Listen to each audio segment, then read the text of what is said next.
Good evening and welcome to Colorado Inside Out. I'm your guest host, Krista Kiefer, Sunday columnist for the Denver Post. Tonight we're joined by Patricia Calhoun, founder and editor of Westward, Eric Sonderman, columnist with Colorado Politics and the Denver and Colorado Springs Gazettes, Ed Seelover, vice president of strategic initiatives and editor of The Sum and Substance at the Colorado Chamber of Commerce, and Luigi Del Puerto, managing editor of Colorado Politics. Let's start off with happenings at the state legislature.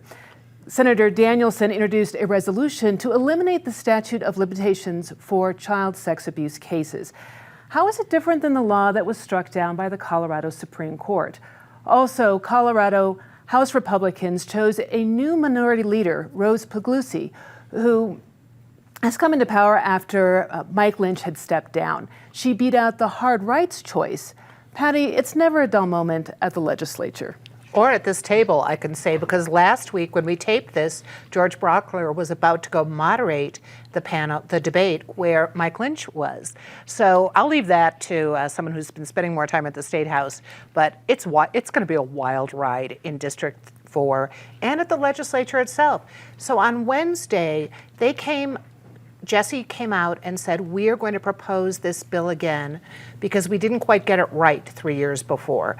I mean, what we had is a constitutional challenge. The state Supreme Court threw it out because basically it has to be put into the Constitution or it doesn't fit with the law. There are a lot of cynics who I think you will hear from shortly at this table who thinks this is a trial lawyer's dodge, but I have to say the people I have spoken to, and remember, this is not for criminal. We've already dealt with the statute of limitations on criminal charges. This is civil cases. People who might not have felt they could come forward earlier. And I've talked to so many people and written about people over the years who've been in such horrible situations. They were just in no position to come forward. Maybe some want money, but I think the people I've talked to more want people to feel empowered that if something is happening to them, they can come forward and they'll be listened to. So more attention on this great and grave injustice, that could be a good thing. Eric. I think this is worthy legislation. Yes, it fixes a problem that the court threw out. It fixes it. It can't be unconstitutional if you put it in the Constitution. So therefore, that's why they're doing this. But here, I vote for it, assuming they get it on the ballot. I wish them luck. In terms of the new minority leader, Rose Puglisi, I wish her luck as well.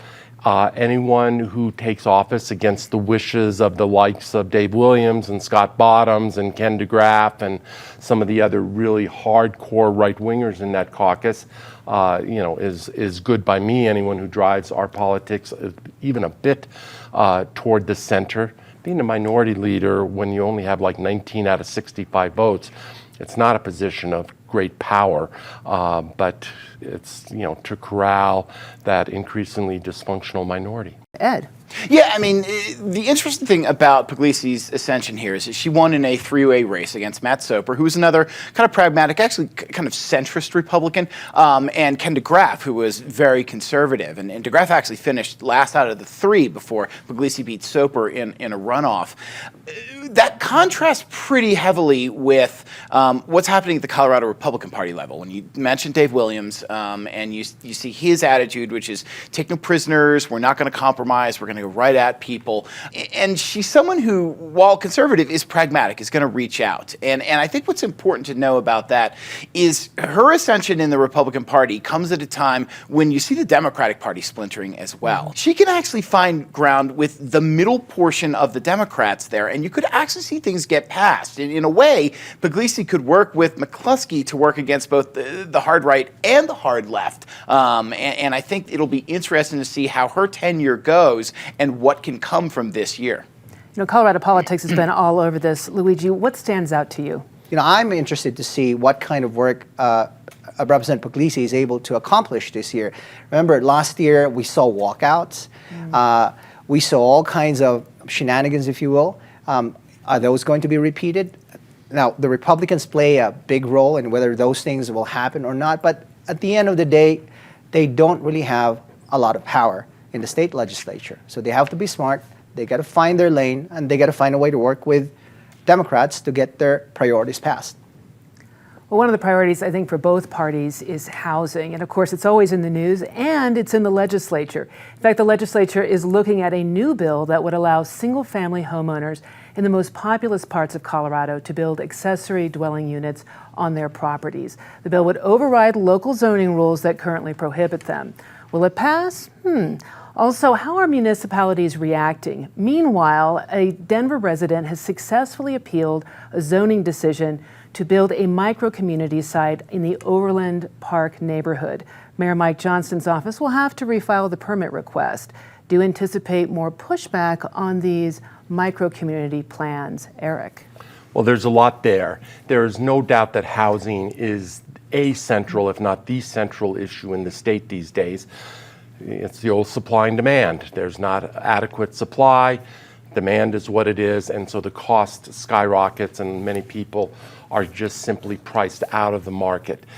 There's a fundamental tension between Democrats, mainly led by Governor Polis, who have some interesting ideas here, but still bump up against the long-term Colorado tradition of local control and making these decisions much more at the local level. That is still the fundamental tension. I wish them luck on the accessory dwelling, the ADU piece. I think it is a worthwhile, important piece, but I'm still going to pay much attention as the session unfolds as to how they navigate the local control issue, where entities like the Municipal League and Colorado counties and others come down, how hard they push back against it, and whether the Dems have more success than they did a year ago.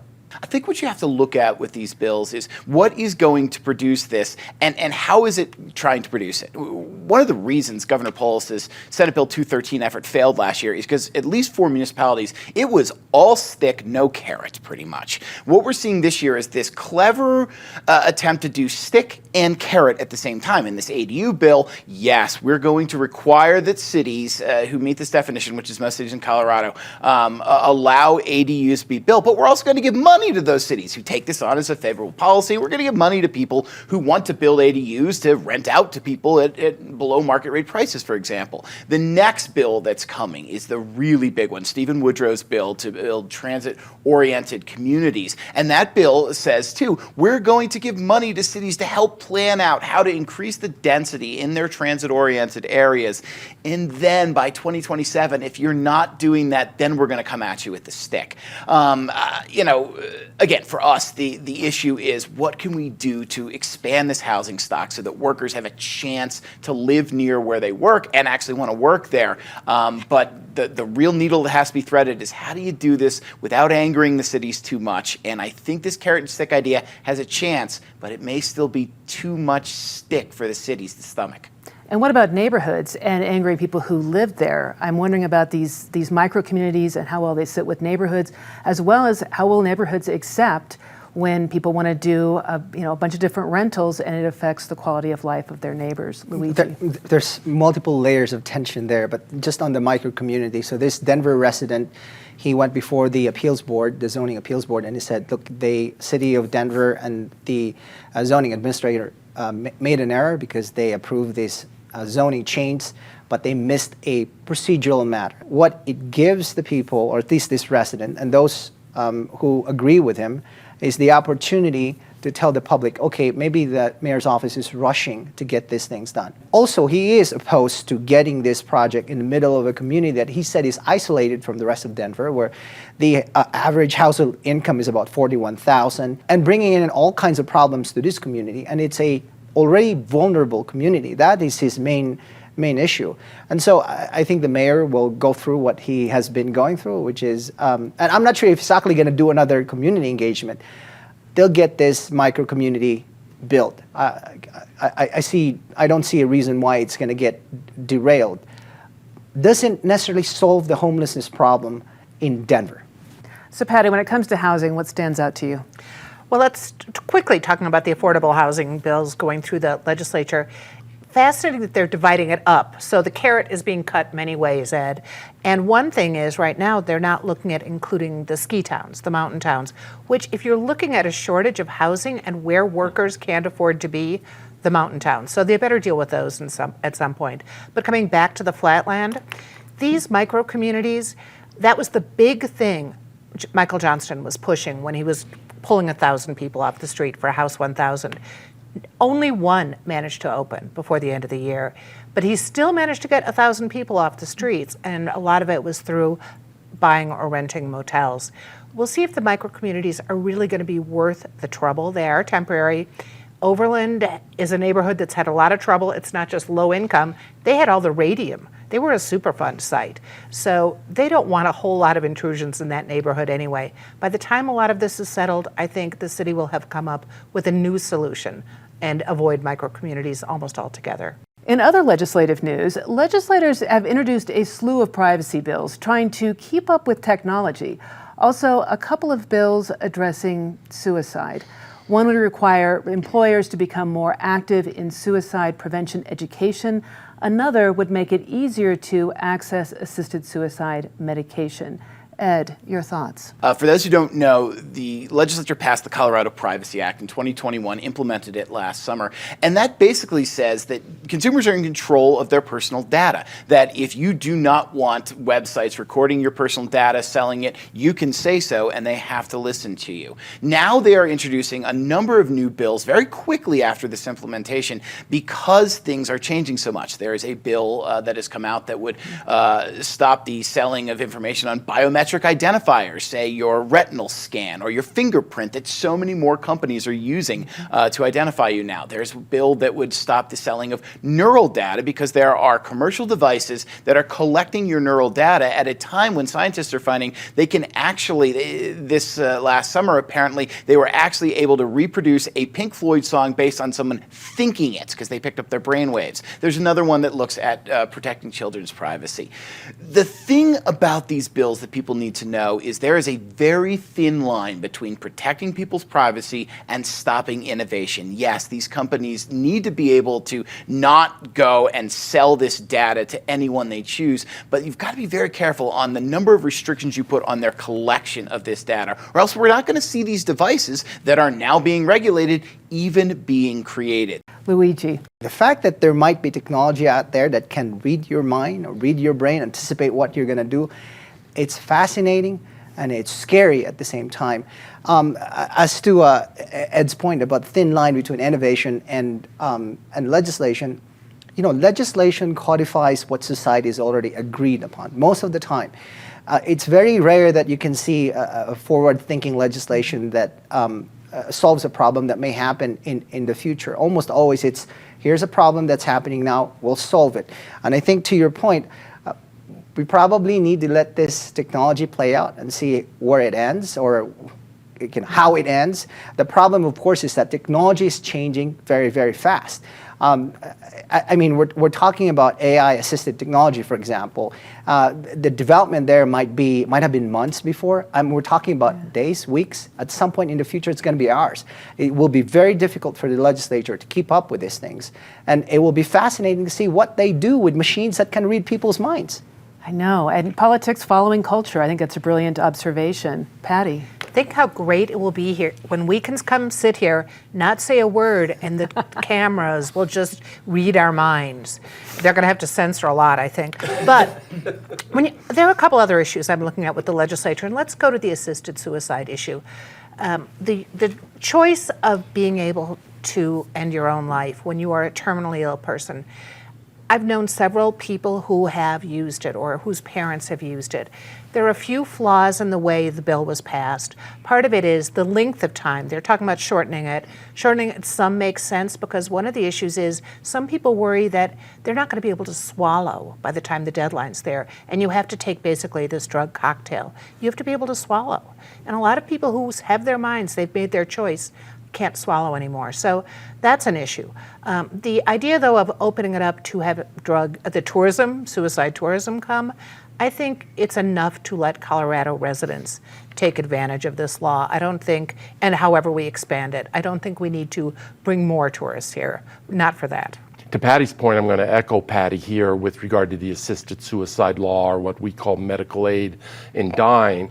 I supported that when it was on the ballot back in 2016. I actually moderated a debate, pro and con, in this very studio, and it's the only debate I've ever been a part of, and I've been a part of many, where I was moved enough by one side of the debate that I then later on went and wrote an op-ed on the topic and whatever. So I do support the concept of medical aid in dying. I'm fine to close some of the loopholes. Patty is correct in terms of sort of the time lags. 15 days between doctor's appointments is too long. They're narrowing that down to 7. But I also agree with Patty, we do not need to be a tourist destination for medical aid in dying. A number of states also have this provision. I think Colorado can take care of Coloradans on that particular issue. Over the past year, more than 37,000 migrants have come to Denver. Mayor Mike Johnston is asking Congress and the administration for help. Meanwhile, Republicans in the Colorado State House sent a letter to the governor airing their concerns about state policy. Luigi, you pointed out in a recent article that Republicans and Democrats have different priorities and emphasize different aspects of this important debate. What exactly do they want? There is a clear ideological difference between how Democrats and Republicans view this problem. I think a good example is Mayor Mike Johnston. He's asking for work authorization, finding a way to fast track it. He wants what's called a coordinated entry. And what he means by that is not that we stop the immigrants from crossing the border illegally, for example, but he wants a coordinated plan.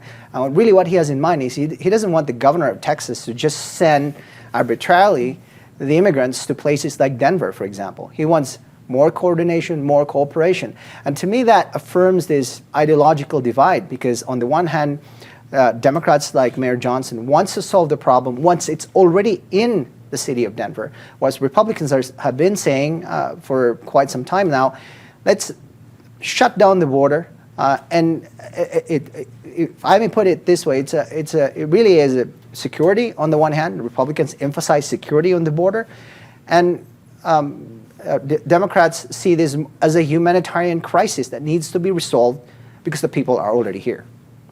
Is there a middle ground, Patty? Well, I think Mike Johnston is actually working on some of that middle ground by bringing so much attention to the issue in Washington, D.C. He's working with other mayors. He's been certainly on national news, CNN Thursday morning, Fox the day before. But the focus is really on, they're here, and that's what Mike Johnston has to deal with, ideally with help from the government. We can't go close the border in Texas because we are up here. But the number of migrants, especially coming out on Monday, the time limit on families will be lifted. So families that have been in shelters for 42 days will be going out again. And the question is, can they find housing by Monday? We're looking at 350 migrants who are already here, who are in housing, who will no longer be in those shelters. So the city's scrambling. They're giving money, they're giving tickets, not money, they're buying tickets for people who want to go to other cities, which makes sense. If people don't like cold, have families elsewhere, they just got up here because Texas sent them up here. So Denver is working hard on this problem, and I think that's what we can do, is focus on what more we can do here. So I'll pick up off of Luigi, and if people did not read his article in Colorado Politics and the Gazette papers earlier this week, they should certainly go and do so. But both parties have a piece of the answer, but both parties are also wacky in some respects. It's the topic of the column that will run this weekend and early next week that I wrote. I tried to dig deeper into it. For Republicans, yes, security is important, and you have to enforce your borders if you're going to be a sovereign nation. But over history, as a child of a couple of immigrants, I can attest, more often than not, immigration has benefited this country, and Republicans have often been wrong on that tune. Democrats, in their humanitarian instincts, many of which are to be praised, but they have morphed into where even border security, the phrase itself, becomes controversial. Even enforcing our borders becomes controversial. There's a line, no person is illegal. Well, as a matter of their own internal intrinsic self-worth, that is true. But if you're in the country illegally, yes, you are an illegal person in this country, not affecting your self-worth. There was a headline in a magazine a number of years ago talking about the evolution of Democrats on this issue from the Clinton years to the current years. And it just said from anger to apathy to amnesty. And that has become the drift of the Democrats. Both parties have moved to their polls. As you move to the polls, finding any kind of moderate solution becomes virtually impossible. Is there a solution, Ed?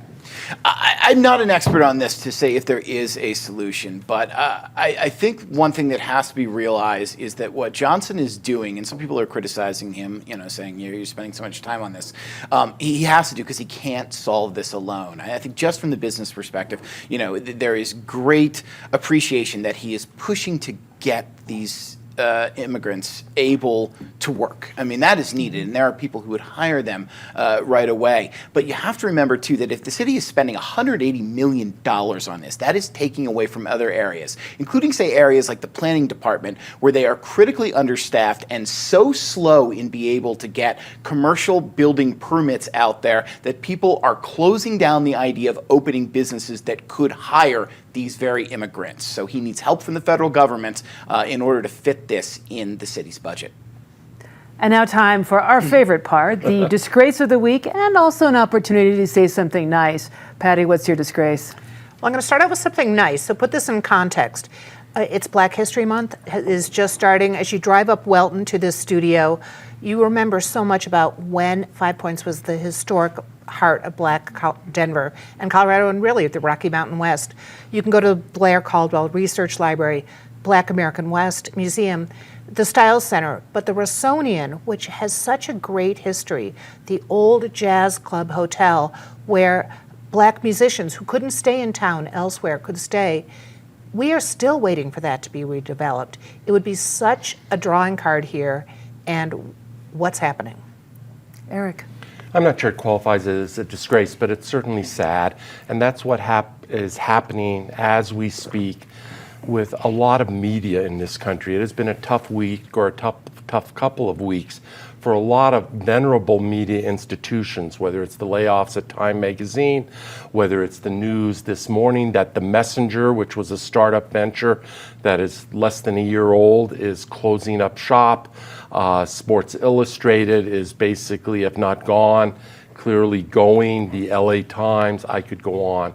It is a time of turmoil in media, and at a time when we need media to do its job more than ever. Ed. Mayor Mike Johnston has done something others didn't think he could do, and that is, instead of just dispersing homeless encampments when he sweeps them, actually moving those people into shelter. Therefore, it is absolutely befuddling to me that the city council would pass a law saying, now, in the coldest conditions, when these people will be suffering the most at the hands of the elements, we cannot sweep them. Why? We want to get them in from the outside to be sheltered. Johnson has proved he can shelter them. I think this is a veto that begs to be made.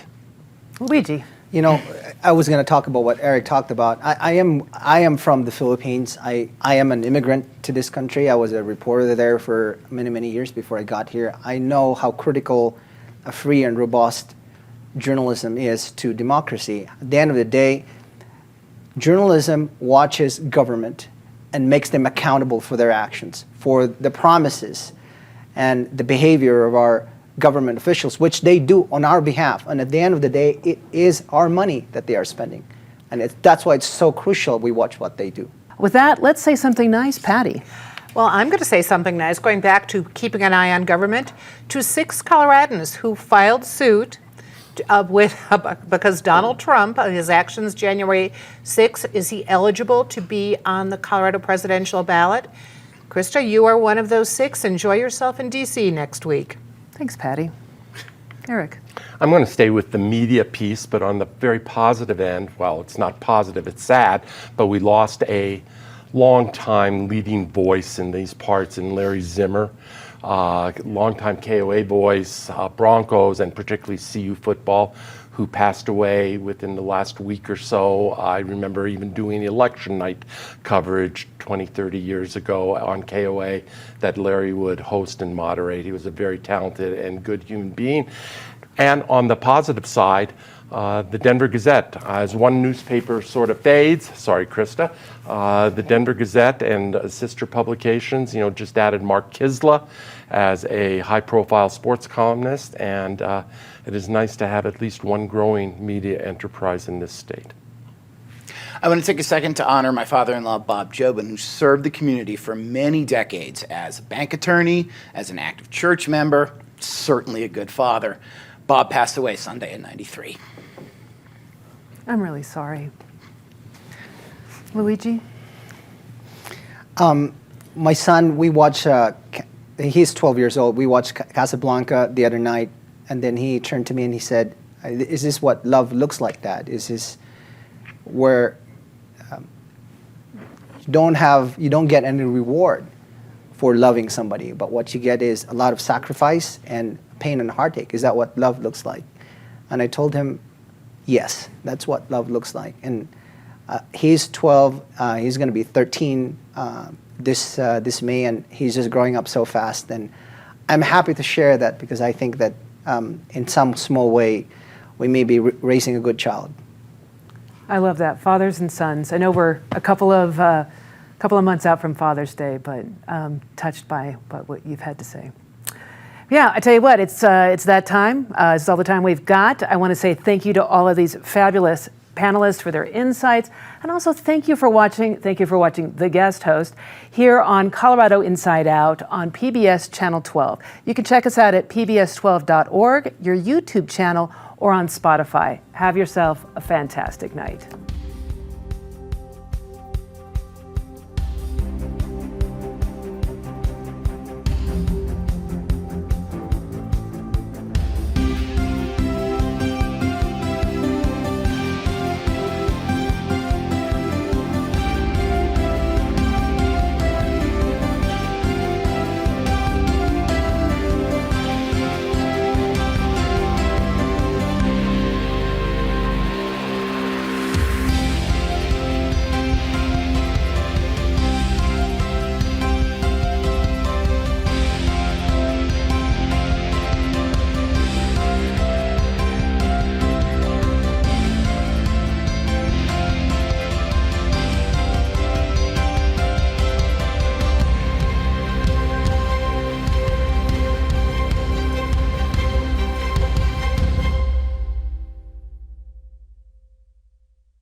PBS 12 believes in the power of original, local programming.